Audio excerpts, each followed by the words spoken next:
During 2015-16, Healthcare Inspectorate Wales conducted a programme of inspections of GP practices right across the country. We went to a number of practices in every health board, and as part of that inspection, we looked at the quality of management and leadership in those practices.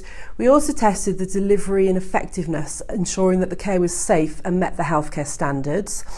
And in conjunction with our partners in the community health councils, we spoke to patients to find out what their experience of attending those GP practices was.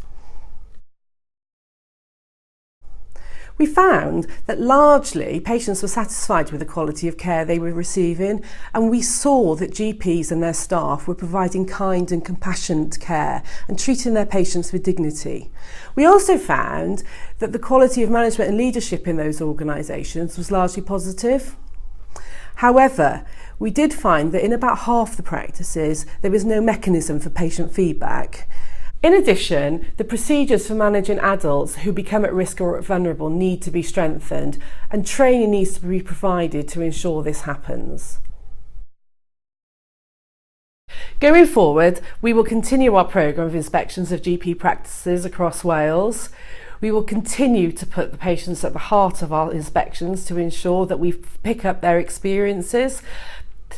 I would also hope that all GPs and those that work in GP practices and health boards read this report in detail so they can understand the recommendations to drive improvement in their own areas.